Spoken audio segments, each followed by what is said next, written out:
Boa tarde a todos. Sejam todos bem-vindos à FABEM. Tem alguém aqui pela primeira vez? Ah, ok. Adão. Seja bem-vindo, Adão. É, Sejam todos bem-vindos e mais uma vez estamos aqui nessa casa abençoada que nos recebe com tanto carinho.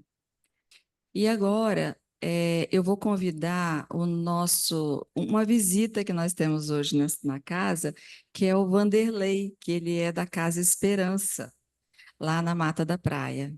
E o Vanderlei vai fazer a nossa leitura inicial. Boa tarde a todos. Do livro Pão Nosso, Chico Xavier, pelo Espírito Emmanuel. Ouçam-nos. Disse-lhes Abraão: Eles têm Moisés e os profetas. Ouçam-nos. Lucas, versículo 29 do capítulo 16. A resposta de Abraão ao rico da parábola ainda é ensinamento de todos os dias, no caminho comum. Inúmeras pessoas se aproximam das fontes da revelação espiritual. Entretanto, não conseguem a libertação dos laços egoísticos, de modo que vejam e ouçam qual lhes convém aos interesses essenciais. Há precisamente um século Vanderlei está aconteceu fazendo a leitura inicial. mais intenso entre os dois planos. Na grande movimentação do cristianismo, rede vivo, contudo, há aprendizes que contemplam o céu, angustiados tão só porque nunca receberam a mensagem direta do Pai ou de um filho na experiência humana. Alguns chegam ao disparate de se desviarem da senda, alegando tais motivos. Para esses, o fenômeno, a revelação no espiritismo evangélico são simples conjunto de inverdades, porque nada obtiveram de parentes mortos em consecutivos anos de observação. Isso, porém, não passa de contrassenso. Quem poderá garantir a perpetuidade dos elos frágeis das ligações terrestres? O impulso animal tem limites. Ninguém justifique a própria cegueira com a insatisfação do capricho pessoal. O mundo está repleto de mensagens e emissários há milênios. O grande problema, no entanto, não está em requisitar-se a verdade para atender ao ciclo exclusivista de cada criatura, mas na deliberação de cada homem quanto a caminhar com o próprio valor na direção das realidades eternas.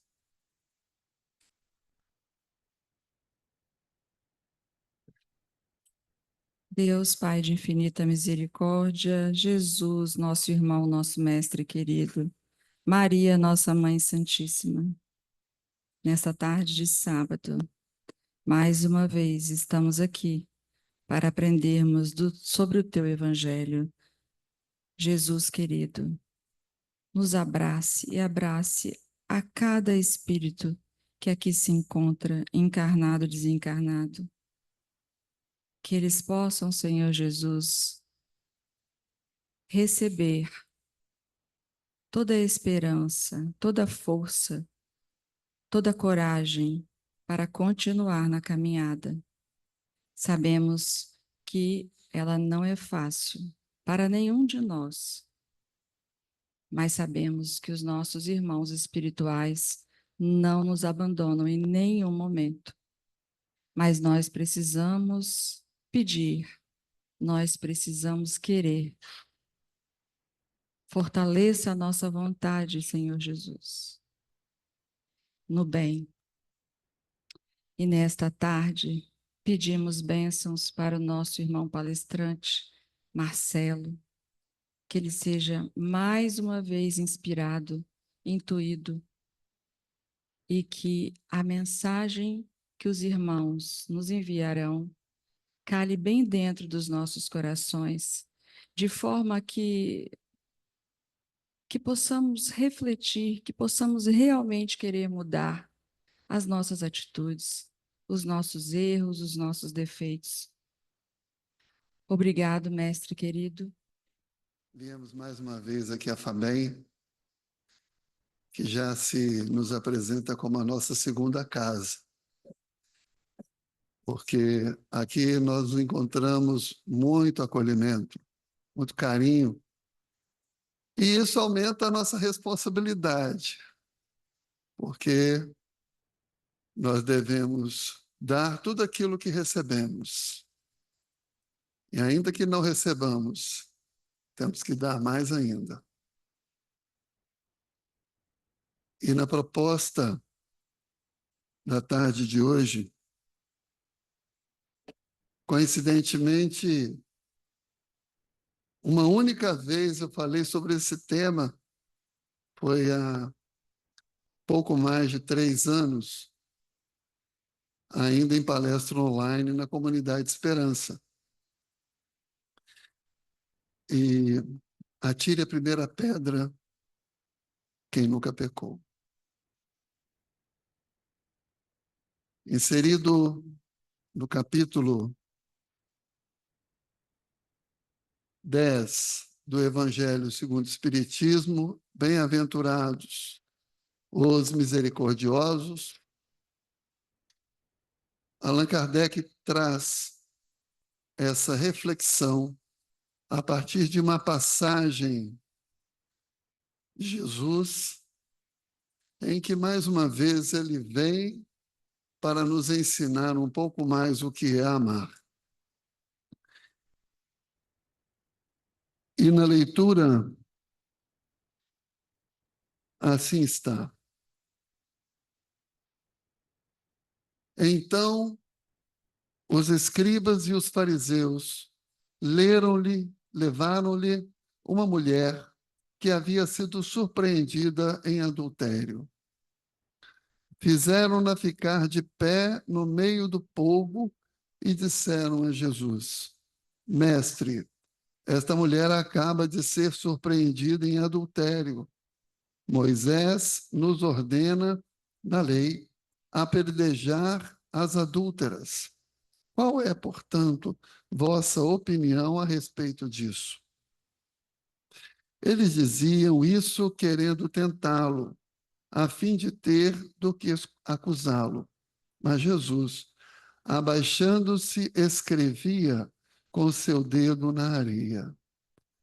Como continuassem a interrogá-lo, levantou-se e lhes disse: Aquele dentre vós que estiver sem pecado, lhe atire a primeira pedra. Após isso, abaixou-se de novo e continuou a escrever na areia.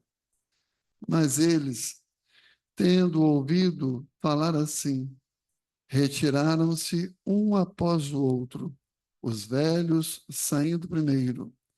E assim Jesus permaneceu sozinho com a mulher que estava no meio da praça. Então Jesus, levantando-se de novo, lhe disse: Mulher, onde estão os vossos acusadores? Ninguém vos condenou? Ela lhe disse: Não, Senhor. Jesus lhe respondeu: Eu também não vos condenarei. Ide e no futuro não pequeis mais. O Evangelho é de João, capítulo 8, versículos 3 a 11.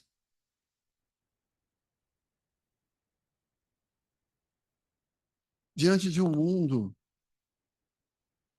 em que nós vemos pelos noticiários, pelas redes sociais, tanta tragédia, tantas guerras, tanto desespero, tantas perversões humanas, muitas e muitas vezes ouvimos e dizemos: está cada dia pior. O que mais precisa acontecer, que parece que a gente já viu tudo e acontece algo pior ainda.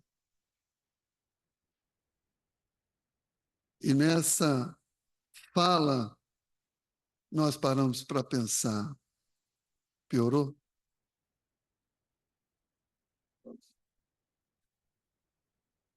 Bem-aventurados os misericordiosos.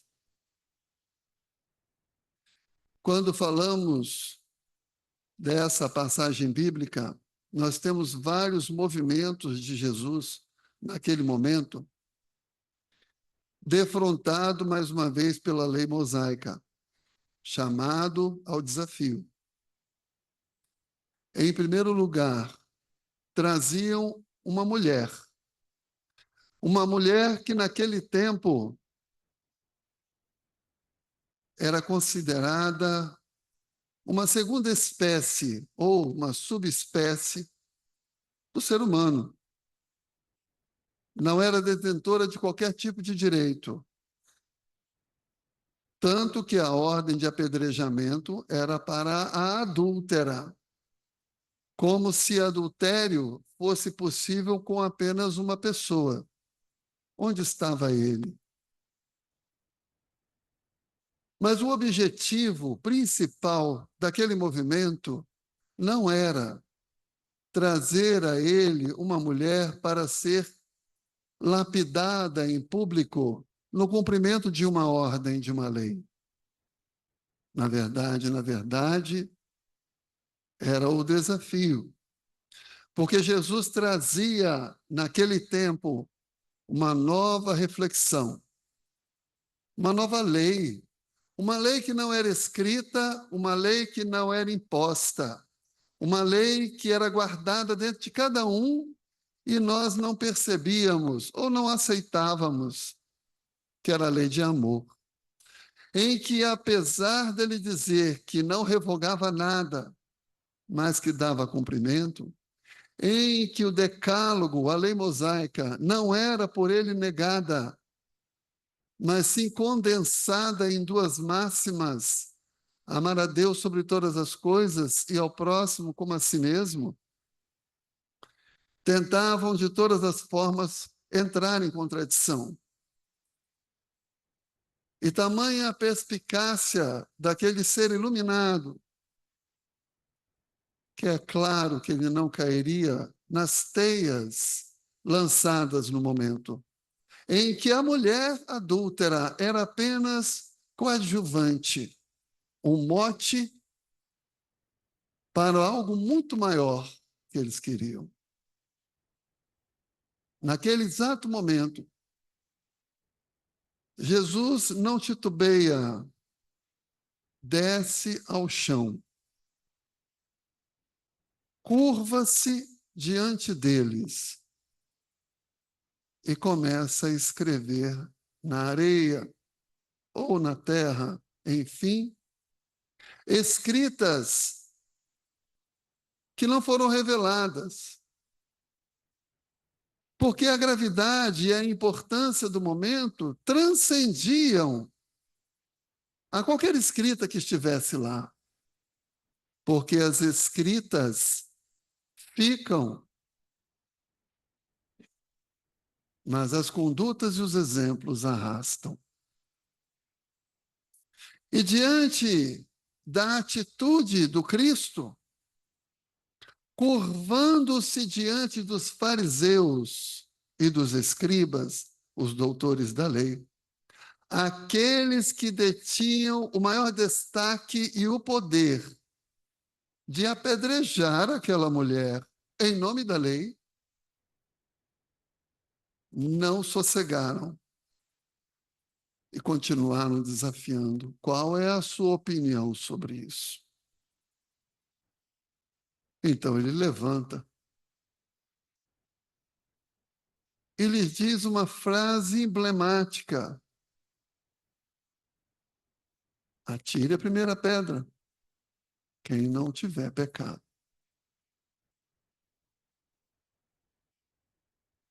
Mais uma vez ele ensinava o amor. E nós?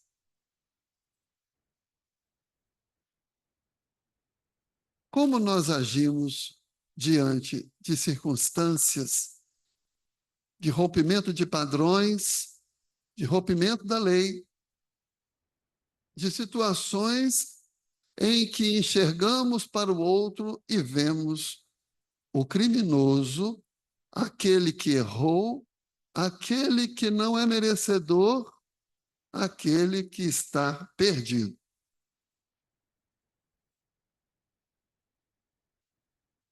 Nós precisamos nos lembrar que toda norma humana deriva da divina. A divina que está incrustada no âmago de cada um de nós, que pela lei de sociedade construímos limites e possibilidades de conduta uns para com os outros, em que, inclusive, a mulher de hoje não mais se posiciona na condição daquela adúltera. Ainda não encontrou o patamar da igualdade, respeitabilidade social de que faz merecedora. Mas evoluiu muita coisa. E é claro que essa passagem hoje não traria até nós apenas a mulher. Mas e o julgador? Com que olhar ele haverá de enxergar cada ser humano que errou? Cada pessoa que passou por uma falha. O que fazemos nós diante das iniquidades do mundo, das notícias, das news em redes sociais, que chegam em nossos perfis de qualquer plataforma, para que sejam disseminados para tantos outros. Hoje, a mulher adúltera é a notícia. Hoje, os julgadores somos todos nós. Hoje, as pedras são os envios, os encaminhamentos, os compartilhamentos de tudo aquilo que não tivemos o cuidado de ter certeza da sua veracidade.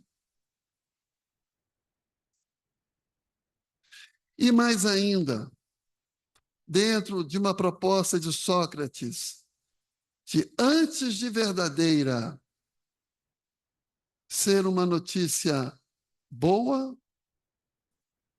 e útil, para que assim eu pudesse ser o lançador dela para tantos outros. Quantas vezes, eu vou me lembrar até do programa de hoje de manhã na TV, em que se falava da mexerica. Quantas vezes nós nos arvoramos em mexeriqueiros, em que recebemos uma informação, até do pé de ouvido, e levamos para o outro, e com licença do modo de falar, porque muitos de nós falamos hoje em dia assim, procuramos o outro e falamos, tenho um babado forte para te contar. E a outra pessoa, no lugar de vigilante, acende. Opa, corre aqui porque eu quero saber. E começamos uns com os outros a apedrejar alguém, uma circunstância, uma instituição, uma ideia, sem sequer nos preocuparmos se é boa, útil ou verdadeira. Não está-se aqui a dizer que Jesus passava a mão na cabeça da mulher adúltera. Ele não estava ali para aquilo. E ele não fez aquilo. Mas no momento em que ela é trazida em erro, ele olha para ela, não sabedor do fato específico, mas sabendo do objetivo daqueles que a trouxeram, e aplica a melhor justiça, que é o silêncio diante do mexerico que eles traziam a Jesus naquele momento. E é mexerico porque a mexerica, que nós chamamos aqui no Espírito Santo, quando a gente abre, solta um cheiro muito forte. Ele se espalha. Quantas vezes nos arvoramos em os detentores da verdade, da justiça e da ordem, em que diante de uma simples cena de novela, nós torcemos para que o vilão morra, termine preso, louco ou na miséria. E ainda falamos, bem feito. Ah, mas é apenas uma fantasia. Mas é exatamente nessas fantasias que nós revelamos quem de fato nós somos. E se pararmos para pensar, quem mais faz sucesso numa novela é o vilão. Não é a mocinha ou o mocinho. Porque carregamos conosco todas as marcas e preconceitos e julgamentos para aplicarmos ao próximo. Para nunca nos espelharmos reconhecendo que também em nós existem essas iniquidades e que precisamos olhar para ele com misericórdia. Não que ele estará isento da corrigenda necessária do mal praticado, porque a lei humana existe e está para isso. Mas o risco está quando aumentamos o grau de visão sobre qualquer fato, qualquer ser humano, retirando dele qualquer possibilidade de dúvida, de soerguimento, de regresso ao meio a que pertence. Porque, afinal de contas, muito embora sejamos cada um de nós individualidades divinas, com os seus percalços e bagagens, somos um grupo que caminha não pela obra do acaso, mas pela necessidade desse relacionamento mais próximo a partir da nossa casa, num resgate permanente de nós mesmos, não pagando conta para o outro, porque não devemos a ninguém, a não ser a nossa própria reharmonização fluídica e frequencial. E conseguimos compreender a grandeza do amor prometido e ensinado por Jesus. Quem é você? Quem somos nós diante desse desafio da mulher a ser apedrejada em nossa frente, da pessoa acusada do erro, da pessoa que errou? Qual é o nosso primeiro movimento? Com o advento do Espiritismo, nós sabemos que transcendemos a esta encarnação, de que o tempo em que estamos aqui é uma quimera, para experimentarmos todas as emoções e necessidades do nosso próprio crescimento e prepararmos o nosso futuro a partir das nossas próprias atitudes, inclusive mentais. E carregarmos conosco as companhias que nos são compatíveis de acordo com a nossa frequência.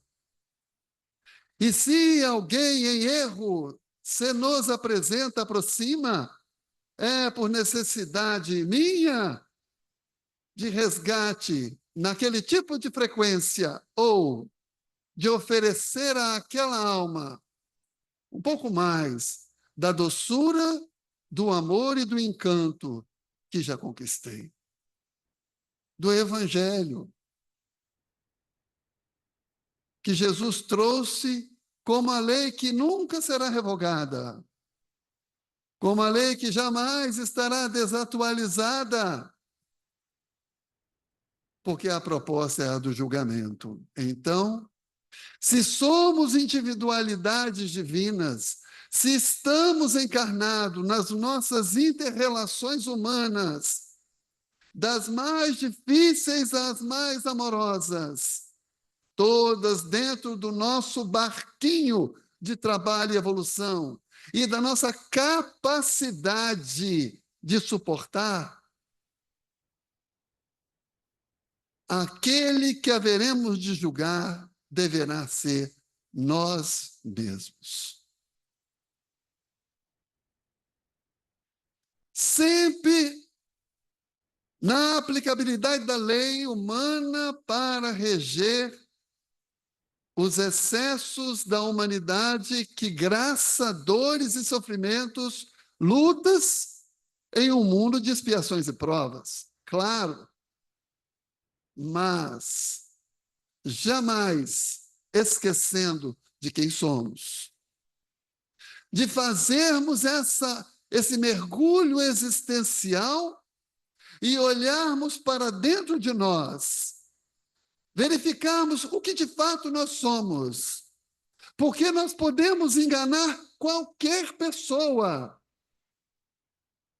podemos apresentar as personas que preferirmos, mas jamais enganaremos a nós mesmos, jamais enganaremos a Deus, porque Deus está em nós, porque nós somos os deuses, porque nós carregamos na consciência todas essas marcas e informações e todas as ferramentas necessárias para vencermos a nós mesmos.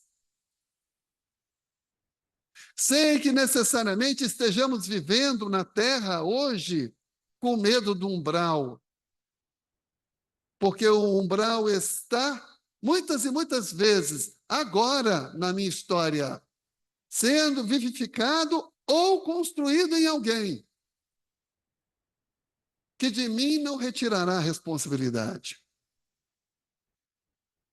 Nessa proposta de autojulgamento, a busca permanente da perfeição moral, porque essa é a função reencarnatória de cada um de nós com as experiências amorosas ou dolorosas de cada um. Todas elas instrumento de gratidão, de aceitação, de resignação, de amor. E quando questionado a respeito, Santo Agostinho nos traz o exemplo de que a cada dia poderemos fazer um checklist do que fizemos, do que somos, do que escolhemos, para vermos o que de bom nós edificamos na vida de alguém. Quem foram as pessoas que estiveram comigo hoje?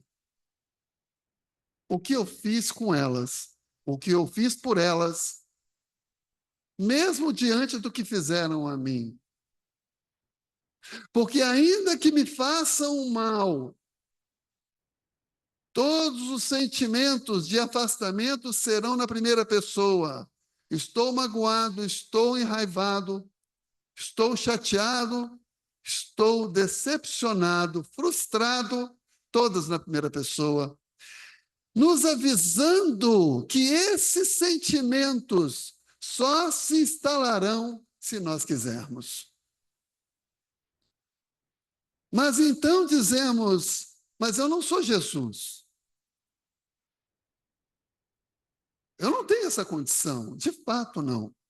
Mas Santo Agostinho veio nos oferecendo não a eternidade de mudança de conduta, mas o dia. Um exercício, um dia de cada vez. E a cada final deles, a gratidão porque está aqui, porque viveu aquilo, porque ainda poderá brilhar o sol, a nos levar de volta à linha, à trilha crística do amor ao próximo, vencendo a nós mesmos. E Jesus desce até a areia em ato de humildade para ensinar aos escribas e aos fariseus que a grandeza terrena deles era deles e que a grandeza dele não estava na terra. Ele desce em ato de humildade, eleva-se ante a insistência, olha com misericórdia todos eles, fala, se abaixa, para que não tenham um constrangimento de soltar as suas pedras e possam ir embora com o mesmo recado na consciência que, ao final, ele deu à mulher. Só faltou a fala, mas não precisava, porque eles sabiam exatamente aquele recado. Muitas e muitas vezes vão nos buscar à contenda, vão nos desafiar em situações que parecem intransponíveis, vão nos entregar uma pedra na mão ao nos dizerem que alguém fez algo contra nós. Olhe-se no espelho antes. Lembre-se do Cristo. Desça à terra. Escreva algo de bom e solte a pedra. É muito difícil. Mas a proposta é essa. Mas existe uma segunda perspectiva na reflexão desse texto. O apedrejamento era até a morte. E aí nós trazemos a reflexão, pena de morte. Era possível morrer daquela forma. Como hoje, em pleno século XXI, é possível a pena de morte em vários países. No Brasil, ela é proibida, salvo em caso de guerra. E a reflexão espírita sobre isso. Poderia Jesus se levantar e dizer, ok, era a lei mosaica. Ele não negou a lei, mas ele não a fez seguir em frente. Ele não a endossou. Ele ofereceu uma outra ideia. Vários países que hoje adotam a pena de morte já começam a perceber que a eficácia buscada não foi encontrada. Que matar não resolve nada. E nós, que abraçamos a doutrina espírita, também sabemos que isso não resolve absolutamente nada, pelo contrário, agrava. Porque a eternidade é nossa. E aí encontramos em outra ideia, pela lei humana, as prisões, os presídios, penas elevadas, muitas e muitas vezes dizendo que fique lá até apodrecer. Nós não falamos isso? Lugar de bandido é na cadeia. Não está-se aqui a dizer que eles podem fazer o que querem, mas é o olhar de misericórdia que está se chamando à reflexão. Porque o Instituto das Penas, ele não está apenas para punir alguém, mas para resgatá-lo. Numa comparação grosseira, o umbral da materialidade.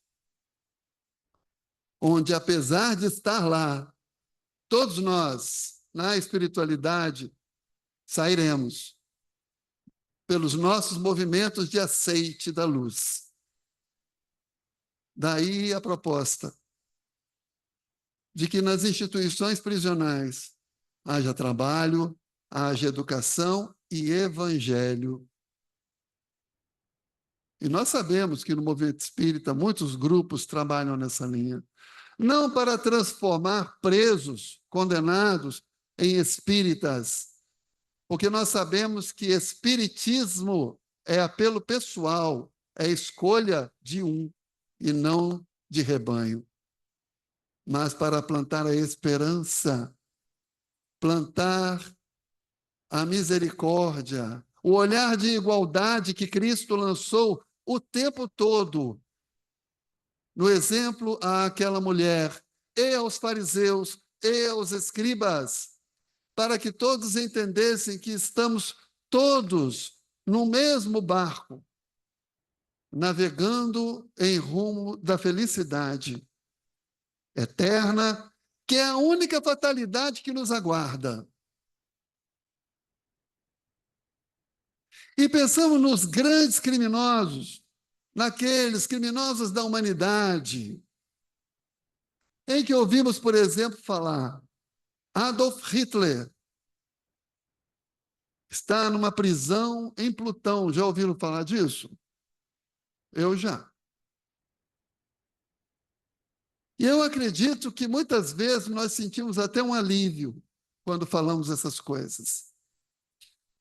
Só que tem uma notícia para todos nós. Adolf Hitler também vai ser feliz. Apesar dos milhões de judeus, também vai ser feliz. Porque nenhuma ovelha se perderá. E seja onde estiver, quem for, é pela sua frequência espiritual. Não porque Deus castigou.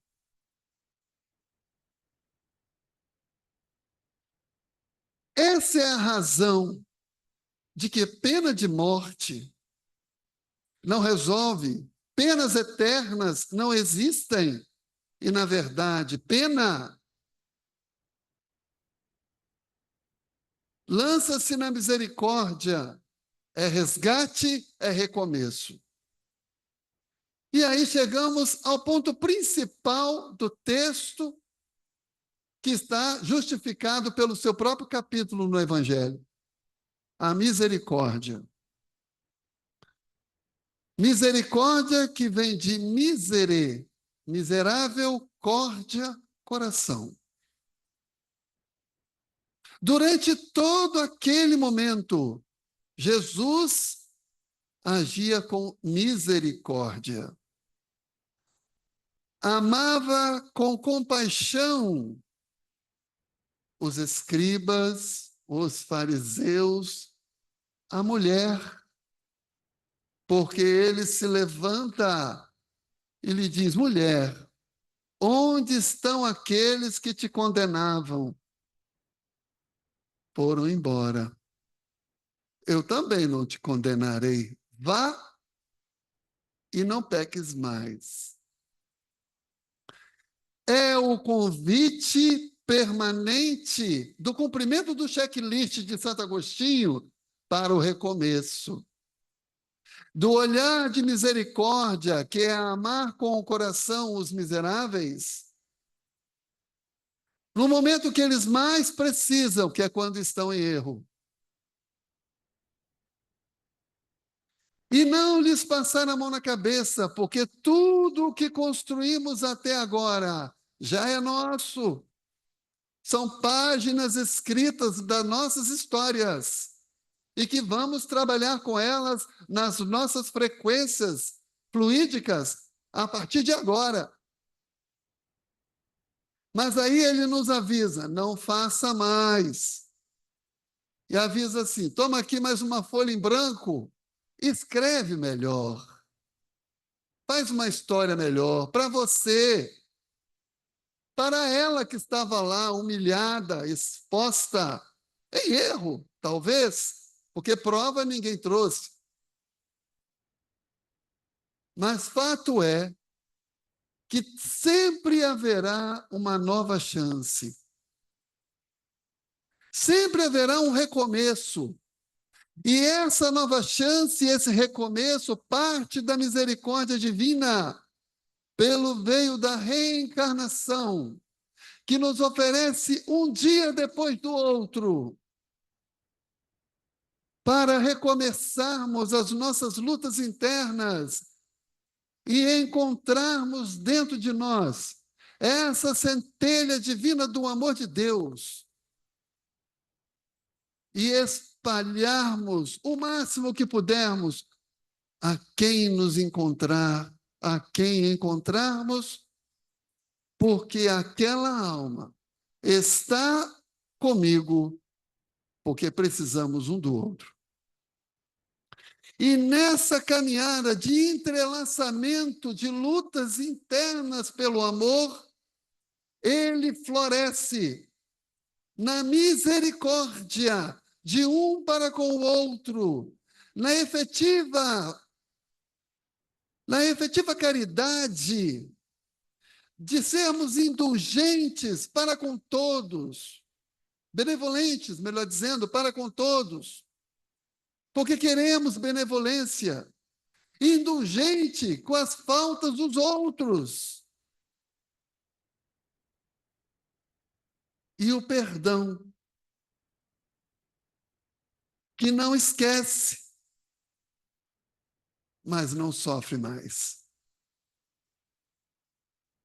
Um dia depois do outro, nessa busca do sede perfeitos, confiando de que amanhã haverá um novo dia, sempre encarnado ou desencarnado, e eu poderei recomeçar.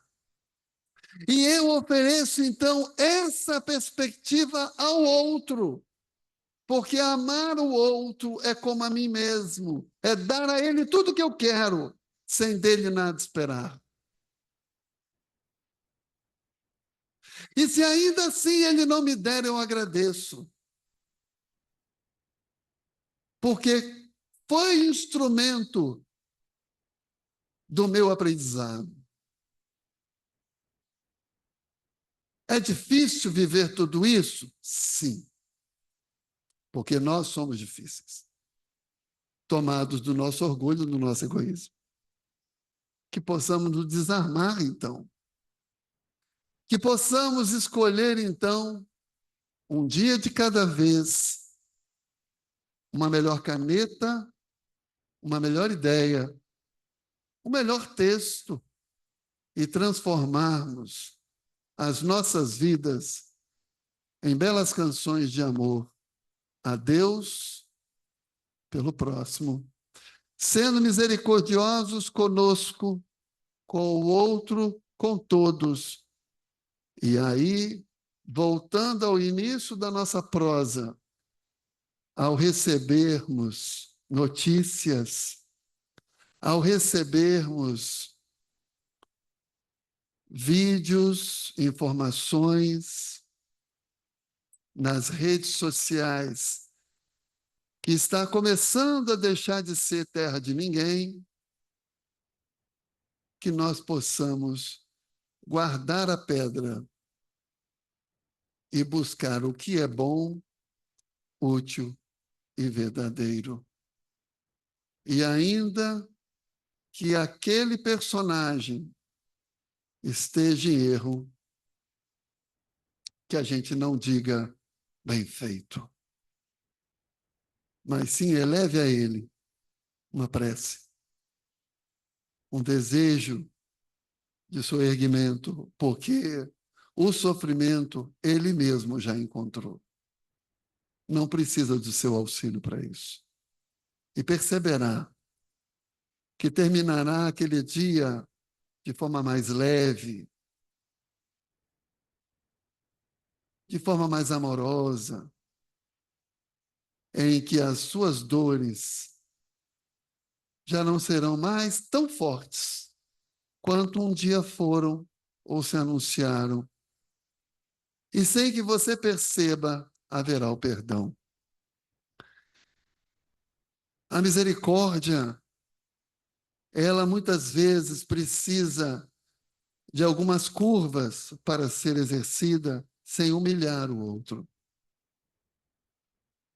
Eu vou me recordar de duas histórias aqui, uma do Chico e uma do Papa Francisco.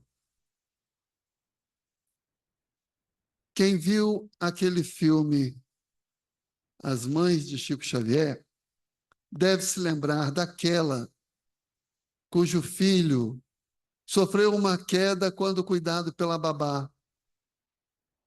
E ela entrou em desespero porque ele morreu. E nessa busca de entender o que havia acontecido, vai a Chico Xavier. E ele diz para ela, depois de todas as dores ventiladas por ela, ele lhe diz: você já agradeceu a babá? Ela falou: não. E talvez no íntimo dela ficasse: como eu vou agradecer se foi na mão dela que meu filho caiu? Ela falou: não, então vai e agradeça. Porque imagine só, se fosse você dirigindo o carro, batesse e seu filho morresse. Ou em outro momento, em que uma trabalhadora da casa em São Leopoldo, aquela trabalhadora da casa assídua, todos os encontros, todos os estudos, todos os momentos, todos os trabalhos, adoece, fica de cama em casa,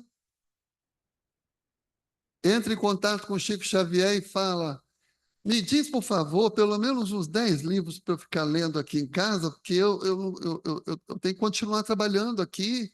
E vira para ela e fala assim: faz o seguinte, lê uma revista Contigo. Quem é da época lembra da Contigo.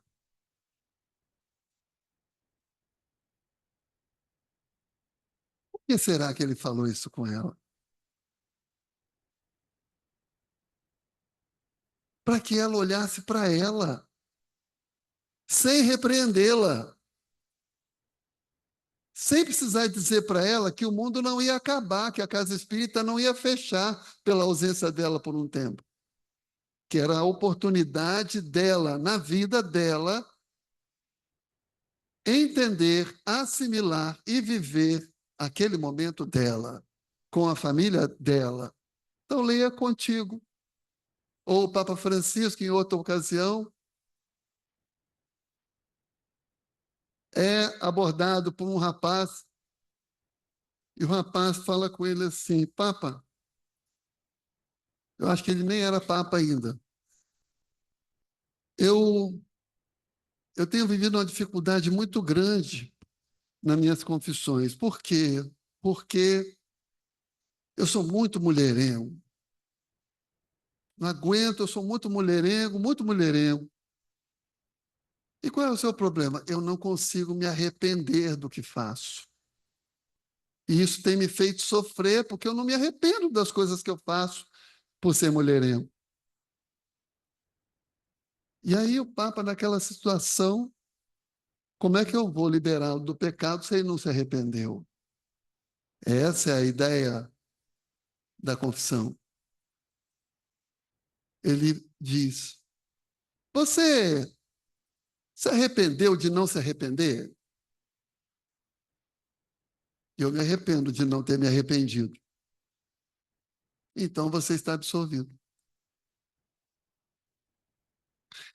São nuances que muitas vezes nós vamos conseguir usar com o coração, olhando para o miserável, porque miseráveis também somos, e precisamos desarmar dos nossos altares pessoais para dizermos ao próximo: estamos juntos, vamos um cuidar do outro e vai dar tudo certo. E se a palavra não puder vir, que venha o seu silêncio, porque o silêncio muitas vezes vai salvar. E Emmanuel, no livro Nós, sobre a escrita na areia, de papelzinho está até amassando, nos diz, num trecho, o seguinte: importa considerar, no entanto, que o Mestre Divino escreveu na Terra. Nunca encontraste o simbolismo profundo desse gesto do Cristo? Quem poderá passar no planeta sem grafar alguma ideia nos caminhos do mundo? Nem todo homem gravará páginas, mas todos eles escreverão na terra a história de sua passagem comum. No campo traçará leiras, plantará árvores, modificará paisagens nas cidades, construirá oficinas, instituirá universidades, levantará edifícios. A terra é o grande livro que o Senhor nos deu aos serviços de formação espiritual. E ainda que não percebas, estás escrevendo diariamente. Que nós possamos escrever melhor, porque a caneta jamais sairá da nossa mão. Nós temos um vídeo. Mestre, o que é veneno? Qualquer coisa além do que precisamos é veneno. Pode ser poder, preguiça, comida, ego, ambição, medo, raiva ou o que for. E o que é o medo? O medo é a não aceitação da incerteza. Se aceitamos a incerteza, ela se torna aventura. E o que é a inveja? A inveja é a não aceitação do bem no outro. Se aceitamos o bem, se torna inspiração. O que é raiva? Raiva é a não aceitação do que está além do nosso controle. Se aceitamos, se torna tolerância. E o que é o ódio? O ódio é a não aceitação das pessoas como elas são. Se aceitamos incondicionalmente, então se torna amor. E o que é maturidade espiritual? É quando você para de tentar mudar os outros e se concentra em mudar a si mesmo. É quando você aceita as pessoas como elas são. É quando você entende que todos estão certos em sua própria perspectiva. É quando você aprende a deixar ir. É quando você é capaz de não ter expectativas em um relacionamento e se doa pelo bem de se doar. Maturidade espiritual é quando você entende que o que você faz para a sua própria paz. É quando você para de provar para o mundo o quão inteligente você é. É quando você não busca a aprovação dos outros. É quando você para de se comparar com os outros. É quando você está em paz consigo mesmo. Maturidade espiritual é quando você é capaz de distinguir entre precisar e querer e é capaz de deixar ir o seu querer. Por último, e mais significativo, você ganha maturidade espiritual quando você para de anexar felicidade em coisas materiais. Nesse tempo de transição planetária, o veneno teve que mostrar a sua força maior,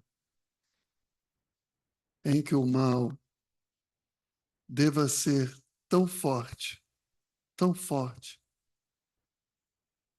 para que o bem reaja. Usemos o antídoto do amor, da humildade, do evangelho e mudemos as nossas atitudes. E perceberemos que a transição estará em nós, por nós, para todos nós. E ainda aqueles que aqui não conseguirem ficar, ainda voltarão. Que Deus nos abençoe.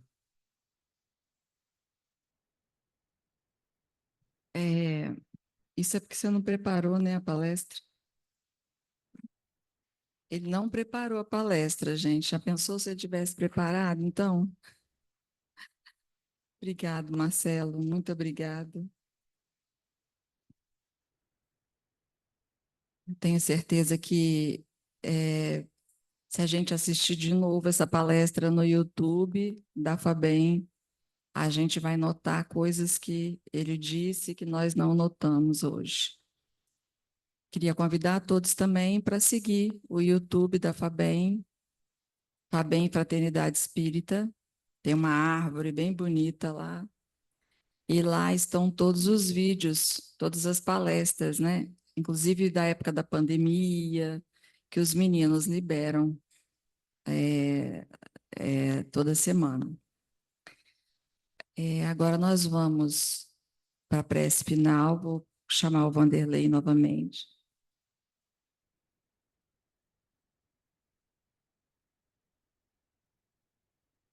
Então vamos sentar numa posição confortável, relaxar os nossos ombros, respirar nessa tarde de sábado, onde tivemos tantos aprendizados, e agradecer a Deus, a Jesus, nosso mestre, irmão querido, governador desse planeta, governador também dos nossos corações, para que nos ilumine, para que ilumine toda a nossa família, nosso trabalho, nossos amigos.